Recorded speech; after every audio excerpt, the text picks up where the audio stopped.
Բարև ձեզ, Վարշավայից իր աշխատանքն է շարունակում ՎՏ Հայաստան Նյուզը։ Հայաստանում եւ նրա սահմաններից դուրս իրավիճակը վերլուծում ենք եվրոպական տեսանկյունից։ Տաղավարում աշխատում է Ռազմիկ Մարտիրոսյանը։ Պաշտոնական Երևանը ողջունել է Հայաստանում նոր քաղաքացիական առաքելություն տեղակայելու մասին Եվրամիության արտաքին հարաբերությունների խորհրդի որոշումը։ Առաքելությունը կսկսի գործել առաջիկա ամիսներին, կունենա 2 տարվա մանդատ եւ կկոչվի Հայաստանի Հանրապետությունում Եվրոպական միության գործընկերության առաքելություն։ Այն կօգնի Երևանին պայքարել հիբրիդային սպառնալիքների, կիբերհարձակումների եւ օտարերկրյա միջամտությունների դեմ։ Ի տարբերություն սահմանային դիտորդների, այս խումբը կունենա ընդամենը 20-ից 30 մասնագետ, որոնք կաշխատեն Երևանում պետական գերատեսչությունների հետ։ Նպատակն է ապահովել ընտրական գործընթացների անվտանգությունը եւ կանխել անօրինական քաղաքական ֆինանսավորումը։ Հատկանշական է, որ չնայած նոր առաքելությունը որևէ առնչություն չի ունենա Ադրբեջանի հետ, սակայն Բրյուսելը մտադիր է պարզաբանումներ ներկայացնել Բաքվին խաղաղության գործընթացին չվնասելու համար։ Հայաստանի արտգործնախարարությունը շեշտել է, որ առաքելությունը նպատակ ունի աջակցել Հայաստանի Հանրապետության ժողովրդավարական դիմակայունության ամրապնդմանը, հիբրիդային սպառնալիքների հասցեագրմանը, այդ թվում ապատեղեկատվության, կիբերհարձակումների եւ ապօրինի ֆինանսական հոսքերի դեմ պայքարի ուղղությամբ ջանքերին։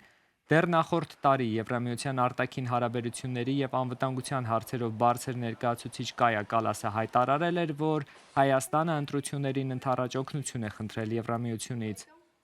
Հայաստանն ու Եվրոպական հանձնաժողովը խորացնում են գործակցությունը քաղաքացիական պաշտպանության ոլորտում։ Ներքին գործերի նախարարության եւ Եվրոպական հանձնաժողովի քաղաքացիական պաշտպանության եւ մարդասիրական օգնության գլխավոր տնօրինության միջև ստորագրվել է համաձայնագիր, որը քաղաքացիական պաշտպանության ոլորտում համագործակցության նոր փուլ է, ամրապնդելով արտակարգ իրավիճակների ժամանակ արձագանքման կարողությունները եւ տեղեկատվության փոխանակումը։ Վարչական պայմանավորվածության ստորագրմամբ հիմք ենք դնում Եվրոպական հանձնաժողովի եվրոպական քաղաքացիական պաշտպանության եւ մարդասիրական օգնության գործողությունների գլխավոր տնօրինության հետ համագործակցության հետագա ամրապնդման համար։ Լեռնային Ղարաբաղից տեղահանված անձինք շարունակել են բախվել դժվարությունների, բնակարանային ապահովման եւ աշխատանքային հասանելիության հարցերում։ Իրավապաշտպանների եւ լրագրողների դեմ դատական հայցերը սահմանափակել են խոսքի ազատությունը։ Անբավարար պատիժների եւ վերահսկողության մեխանիզմների բացակայության պատճառով ոստիկանության կողմից անօրինական ուժի կիրառման համար պատասխանատվության բացակայության վերաբերյալ մտահոգությունները շարունակական բնույթ են կրել։ Դեմքի ճանաչման զանգվածային հսկողության ընդլայնման մասին նոր օրենքը խախտել է անձնական կյանքի իրավունքը։ Այս ամենն արձանագրվել է Amnesty International միջազգային իրավապաշտպան կազմակերպության զեկույցում։ Ոստիկանության բարեփոխումները, այդ թվում 2024 թվականին հավաքների ժամանակ ոստիկանական գործունեությունը բարելավելու նոր օրենքի ընդունումը, չկարողացան մեղմել մտահոգությունները ցույցերի ժամանակ չափազանց մեծ ուժի կիրառման եւ ոստիկանության հաշվետվողականության բացակայության վերաբերյալ։ Սա հատկապես վերաբերում էր 2024 թվականի մայիս եւ հունիս ամիսներին հակակառավարական բողոքների ցույցերի ժամանակ մարդու իրավունքների խախտումներին։ Չնայած ոստիկանության կողմից ուժի անօրինական կիրառման բազմաթիվ ապացույցներին, հետագա քրեական գործերը հարուցվել են միայն ցուցարարների, ընդհանուր առմամբ 16-ի դեմ, այլ ոչ թե ոստիկանների։ Զեկույցում նշվում է, որ չնայած լրագրողներ առանց սահմանների միջազգային վերահսկող կազմակերպությունը բարելավել է Հայաստանի վարկանիշը իր մամուլի ազատության տարեկան զեկույցում, այնուամենայնիվ լրատվամիջոցների բևեռացումը, պետությունից խմբագրական անկախության բացակայությունը եւ լրագրողների անվտանգությունը շարունակել են մտահոգիչ լինել աճող ապատեղեկատվության եւ ատելության խոսքի ֆոնին։ Անդրադարձ է կատարվել նաև խաղաղ հավաքների ազատությանը եւ ոստիկանների գործողություններին։ Խոսքի ազատության վրա ինչ ազդեցություն կունենա տեսալսողական մեդիայի մասին օրենքի փոփոխությունը։ Գրաքննություն եւ պետական մակարդակով միջամտություն թե ոլորտի կարգավորում։ Թեմայի վերաբերյալ կզրուցենք իրավաբան միջազգային իրավունքի մասնագետ Արա Ղազարյանի հետ։ Տեսալսողական մեդիայի մասին օրենքի փոփոխություններն արդյոք կբերեն ոլորտի կարգավորման։ Դուք ինչ խնդիրներ եք տեսնում այս օրենքում։ Դե փոփոխություններ անընդհատ լինում են։ Այս պայմանությամբ էլի նախագիծ կա, բայց բարձր տեխնոլոգիաների նախարարության կողմից, որը լավ փոփոխությունների կարող է բերել, կապված փոխակտիվ տեխնոլոգիաներ եւ տեսալսողական ծառայություն այս հարաբերություններին։ Բայց այն փոփոխությունը, եթե խոսքը վերաբերում է վերջինը, որ արդեն ընդունվել է, 9-րդ հոդվածի փոփոխությունը, ինքը մի կողմից իհարկե լավ նախագիծ է, որովհետև անօրինական խոսքը կամ ազատ խոսքի չարաշահման իրավական հիմքեր ավելի մանրամասն է սահմանում, ավելի բազմազան հիմքեր, որոնք ընդհանուր առմամբ տեղավորվում են ատելության խոսք հասկացության մեջ, դրա ամենատարբեր դրսևորումները՝ խտրականություն, անանդուժողականություն, թշնամություն, ատելություն, սերմանով խոսքը, որը արվում է ատելության դիտավորությամբ, բայց միևնույն ժամանակ մտահոգիչ է մի դրույթ, որի մասին շատ է խոսվում, որը չգիտես ինչու սահմանել են հենց 9-րդ հոդվածի շարքում, որպես ազատ խոսքի չարաշահման իրավական հիմք, այն է, որ վերաբերում է օտարերկրյա կազմակերպության կողմից Հայաստանի ներքին խնդիրների միջամտող խոսք։ Սա տարօրինակ ձևակերպում է ընդհանրապես։ Ես որևէ երկրի իրավական օրենսդրական ակտերում նման սահմանում չեմ տեսել եւ ես կասեի դա նույնիսկ իրավական կատեգորիա չէ, ինչ է նշանակում այլ երկրի ներքին գործերի միջամտող խոսք։ Մենք 21-րդ դարում ենք, 21-րդ դարում լրատվություն ամենատարբեր ձևերով կամ տեսալսողական ծառայությունը դրանք անդրսահմանային են։ Դա չի սահմանափակվում պետության աշխարհագրական տարածքով։ Եվ նույնիսկ Հայաստանը մասնակից է Եվրոպական կոնվենցիայի անդրսահմանային հեռահաղորդակցության մասին, հեռուստատեսության մասին։ Եվ այս առումով բոլորին չի տեղավորվում այս 21-րդ դարի գլոբալիզմի շրջանակներում նման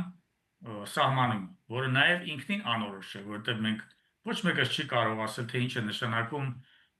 այլ պետության երկրի գործերի միջամտությունը։ Սովորաբար դա դիվանագիտական հարաբերություններում է հստակեցված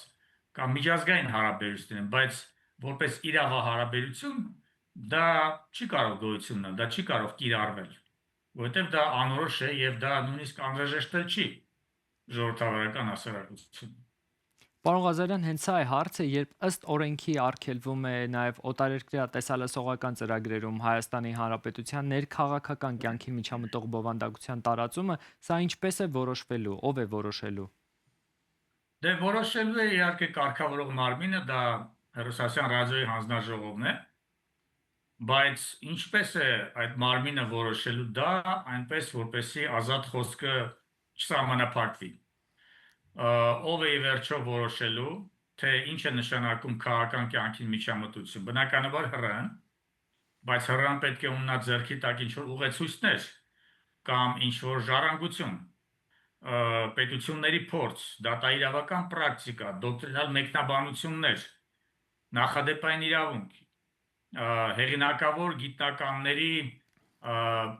ինչ-ինչ հետազոտություններ։ Ես որևէ նման բան չեմ հիշում, որ որևէ մեկը մեկնաբանած լինի, թե ինչ է նշանակում քաղաքական կյանքի միջամտությունը որպես ազատ խոսքը սահմանափակելու կամ խոսքը անօրինական համարելու համար։ Եվ չեմ հասկանում, թե այդ դրույթը ինչ է 9-րդ հոդվածի շրջանակում տեղավորվել, որտեղ 9-րդ հոդվածը վերաբերում է ազատ խոսքի չարաշահմանը, դա նույնիսկ չի վերաբերում վիրավորանք զրպարտության, դա վերաբերում է հենց ատելության խոսքին։ Եթե հեղինակները, կոնկրետ օրենսդիրը նկատի ունի, ասենք, պատերազմի ռոպագանդան, դա այլ բան, դա ատելության խոսք է, դա կարգավորվում է օրենքով։ Բայց այս ձևակերպումը, կրկնում եմ, նույն եվրոպական մարմինները դա չեն ընդունի։ Ուղղակի իրենք ասեն, նման հիմք անհրաժեշտ չէ ժողովրդավարական հասարակությունում, ինչը իրենք շատ հաճախ սիրում են ասել։ Պարոն Ղազարյան, այստեղ մեկ այլ հարց է առաջանում, նախ ինչն է համարվելու պատերազմի կոչ։ Խոսքը, երբ որ ագրեսիվ պատերազմի կոչ է, պատերազմի ռոպագանդա, որպեսզի օկուպացվի մեկ այլ պետության տարածքը կամ տարածքի մի մասը, կամ որպեսզի ոչնչացվի մարդկանց մի որևէ խումբ, ընդ որում դա կարող է լինել եւ միջազգային բնույթի եւ ներպետական բնույթի։ Այսինքն պատերազմի ռոպագանդան, օրինակ, եթե դուք հիմա YouTube-ով հետևեք, ասենք, Իսրայելի ռուսախոս, Ռուսաստանից ներգաղթած բլոգերներին, թե ինչպես են նրանք ներկայացնում, ասենք Լիբանանի հարավային մասում, ինչպես են իսրայելական բուլդոզերները հողին հավասարացնում գյուղերը, դա պատերազմի պրոպագանդա է, դա պատերազմի արդարացում են, որը իրենք այնպեսի հրճվանքով են այդ ամեն ինչը ներկայացնում, կարծես խոսքը վերաբերում ինչ որ առարկաների, որևէ խոսք չկա, որ այնտեղ քաղաքացիական բնակիչներ են տուժում։ Այդ դա անօրինական խոսք է։ Դա պատերազմը արդարացնող խոսք է։ Իսկ եթե որևէ հետազոտող վերլուծում է պատերազմի ընթացքը առանց որևէ պրոպագանդայի, առանց որևէ արդարացնելու քաղաքացիական անձանց ուղղությամբ մահաբերուժի կիրառումը, դա ազատ խոսք է։ Այսինքն միշտ էլ կարելի է ունենալով սկզբունքներ, այս սկզբունքները կիրառել փաստերի վրա եւ ստանալ արդյունք։ Հետևաբար այս ձևակերպումը, որ մենք օրենքում ունենք, ինչը նշանակում միջամտությունը քաղաքական կյանքի, կրկնում, դա ավելի շատ դիվանագիտական հարաբերություններին բնորոշ ձևակերպում է։ Ես երբևէ չեմ տեսել, կրկնում եմ, ոչ մեր օրենսդրությունը, ոչ որևէ պետությունում, որ նման ձևակերպման խոսք է։ Ես ուսումնասիրել եմ մեծ քանակությամբ եւ միջազգային մարմինները, ասենք ԵՄ-ի իրավական ակտերը կամ ՄԱԿ-ի ուղեցույցային կամ տիպային նորմերը եւ տարբեր պետությունների Օրենքում նման փոփոխություններ կատարելով ինչ խնդիր են լուծում։ Ես չգիտեմ օրենսդիրը, գուցե սլաքները ուղղված են Ռուսաստանին, որովհետեւ Ռուսաստան լրատվամիջոցները, Սալավյով եւ այլն գաղտնիք չի, որ հենց պատերազմի պրոպագանդա են վարում, ագրեսիվ պատերազմի պրոպագանդա են վարում, գուցե սլաքները ուղղված է հենց Ռուսաստանին, բայց դրա համար կարիք չկա նման ձևակերպում սահմանել։ Ուղղակի պետք է սահմանել, որ պատերազմի պրոպագանդան, ընդ որում դա գալիս է միջազգային իրավունքից, 19-րդ հոդվածը, քաղաքացիական իրավունքների 20-րդ կներեք հոդվածը, հենց սահմանում է ազատ խոսքի չարաշահման նման դրույթ։ Իսկ մեկնաբանության ուժով Մարդու Եվրոպական կոնվենցիան նույնպես ունի այդպիսի դրույթ։ Ուզում ասել, նույնիսկ այդ դրույթը եթե հանենք, այն երևույթը, որի դեմ օրենսդիրը փորձում է պայքարել այս դրույթով, այդ երևույթը արդեն իսկ արգելված է 9-րդ հոդվածի մյուս դրույթներով։ Որովհետև եթե քաղաքական խոսքի միջամտությունն է արդեն դառնում ազատ խոսքի սահմանափակման օբյեկտիվ պատասխանատվության հիմք, քաղաքական խոսքը ամենաբարձր պաշտպանություն ունեցող խոսքի տեսակներից մեկն է։ Դա էլ է գործոն, թե ինչու ես վստահ եմ, որ նույն եվրոպական մարմինները չեն ընդունելու այս փոփոխությունը։ 4 կանայք մեկնել են շնամարտերի վայր եւ կանգնեցրել այն։ Արդյունքում 3 մարդ ձերբակալվել է։ Կազմակերպիչները պնդում են, թե դա արվում է շներին փորձարկելու համար, մինչդեռ շնամարտերն օրենքով արգելված են։ Իմ գործընկեր Արմինե Մարտիրոսյանն է անդրադարձել թեմային։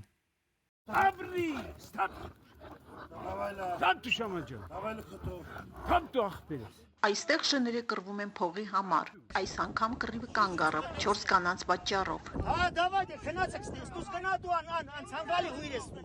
Մեծ մեքենաներ նկատեցի, որ գնում են դեպի այդ նավիգացիայով նշված հատված, հասկացա, որ հաստատ շնամարտ լինելու է, որովհետև սովորաբար այդպես մեքենաներով են բերում գամփռներին։ Դեպքը տեղի է ունեցել Սպիտակի տարածքում։ Տեղում տասնյակ մարդիկ էին հավաքվել իրենց շներով։ Մեծ մասը իհարկե տրինգի կողքն էին կանգնած, որտեղ արդեն շնամարտեր տեղի ունենում, բայց կային մարդիկ, ովքեր դեռ իրանց շներին հանում էին բագաժնիկներից, կային որոշները, որոնք երևի թե արդեն կռվել էր շունը, փոքր մեքենայի սովետական այդ Ժիգուլիի բեռնախցիկի մեջ էր այդ 100 կիլոանոց շանը փորձում ծալել, տեղավորել։ Մարտերին ներկա էին նաև անչափահասներ։ Զգացվում էր, որ այդ երեխաները առաջի անգամ չեն եկել, իրանք շատ լավ գիտեն ինչ անեն, ոնց անեն։ Իսկ այդ ընթացքում ռինգում արդեն սկսվում էր հերթական կռիվը։ Շները իրար դեմ կանգնած իրենք չեն ուզում կռվել։ Այսինքն այդ ժեստերը, քաշքշելը եւ այլն դա ոչ թե շնամարտի ինչ որ մի մասա, այլ ուղղակի դա հրահրում են։ Նրա խոսքով շնամարտերին կռիվը շարունակվում է այնքան ժամանակ, մինչև շներից մեկը այլևս չի կարողանում դիմադրել։ Մենք ստացել ենք նոր տեսագրություններ, արդեն մի շունը մյուսին սպանում է, այն մյուսը արդեն են վերջին ուժերից ծվծվում է, ոռնում է, իսկ իրենք կանգնած քաշի, խփի, այսինքն իրենք կողքից ոչ թե փորձում են միջամտել, իրենք կողքից հակառակը այդ ազարտն են առաջացնում։ Երբ որ մարդիկ ասում են, որ դա իրանց եկամուտի աղբյուրն է, ինչը որ վկայում են բազմաթիվ շուն կռվածնողների մեկնաբանությունները, դա նշանակում է, որ այնտեղ խաղադրույքներ են լինում։ Այսինքն շների վրա ստավկաներ են դնում եւ գումար են աշխատում։ Շնամարտերը մեկ օրում չեն ավարտվում, դրանք անցկացվում են փուլ առ փուլ։ Եզրափակիչ հասնում են ամենաուժեղները, իսկ պարտվող շների ճակատագիրը այլ է։ 1-2 անգամ պարտվող շանը հետո վերացնում են։ Նախկինում այդպես եղել է։ Հիմա կդժվարանամ հստակ ասել, որովհետև ենթադրում եմ երևի չեն վերացնում, այլ ուղղակի որպես բուծարանի ինկուբատորներ տարին 12 ամիս վիճակով երևի իրենց պահում են զույգելու համար։ Մենք բազմաթիվ տեսանյութեր շնամարտերի ուղարկել ենք, ապացույցներ ուղարկել ենք, բայց որևէ գործ տրամաբանական ավարտի չի հասել։ Մենք ստիպված մեզ դրել ենք այդ ռիսկի տակ, 4 աղջիկներով դուրս ենք եկել մի խումբ տղամարդկանց դեմ, որպեսզի այս անգամ հնարավոր չլինի գործը որևէ կերպ կոծկել։ Շների հարցում մենք չենք վախենում, այսինքն այնտեղ գամբռնեց բացարձակ վախ չունենք։ Տղամարդկանց հարցում օբյեկտիվորեն այո, կարող էր վախ լինել։ Հենց տեղում զանգեցինք ոստիկանությունը մոտ 10 րոպեից արդեն այնտեղ էր։ Շնամարտը դադարեցվեց, կազմակերպիչները չկարողացան փախուստի դիմել։ Դեպքի առթիվ քննչական կոմիտեն հարուցել է քրեական գործ ոչ միայն կենդանիների նկատմամբ դաժան վերաբերմունքի, այլև խուլիգանության ու ֆիզիկական ներգործության հատկանիշներով, սակայն վերահսկման ու կանխարգելման հստակ մեխանիզմեր կարծես թե չկան։ Վերջերս էլ քաղաքականություն ենք ողջել, որ այդ ամեն ինչը նաև հասարակությանն ենք ներկայացնում, որ նման դեպք ա եղել, բացահայտվել է, որ կոչ ենք անում, որ նման բաներ չանեն։ Բայց ընդհանուր վերահսկողություն անկեղծ ասած չեմ կարող ասել, էլի։ 2025 թվականին արձանագրվել է կենդանիների նկատմամբ դաժան վերաբերմունքի 31 դեպք։ Այս տարի մինչև ապրիլի սկիզբ արդեն 32, սակայն ոստիկանությունը համարում է, որ աճել է ոչ թե դաժան վերաբերմունքի, այլ այդ մասին ահազանգող մտահոգ քաղաքացիների թիվը։ Երևանում բացվել է Իսպանիայի թագավորության պատվավոր հյուպատոսությունը, որի գլխավոր առաքելությունը ոչ միայն Իսպանիայի քաղաքացիներին ցուցաբերվող աջակցությունն է Հայաստանում, այլև երկու երկրների միջև տնտեսական եւ մշակութային կապերի ամրապնդումը։ Հայաստանում Իսպանիայի թագավորության արտակարգ եւ լիազոր դեսպան Ռիկարդո Մարտինես Վասկեսն իր ելույթում նշել է, որ իսպանական կողմի համար մեծ պատիվ է պատվավոր հյուպատոսություն բացել մի երկրում, որը լի է ոգով եւ կրում է հազարամյա պատմություն եւ մշակույթ։ Հայաստանի եւ Իսպանիայի միջև հարաբերություններն ամուր են։ Մենք շատ ընդհանրություններ ունենք։ Կիսում ենք շատ արժեքներ եւ սկզբունքներ։ Մենք նախընտրում ենք մշակույթն ու կրթությունը, մեր հարաբերությունները եւ մեր մոլորակի ապագան ոգեշնչելու համակեցության, հարգանքի եւ խաղաղության մեջ։ Մենք այստեղ ենք։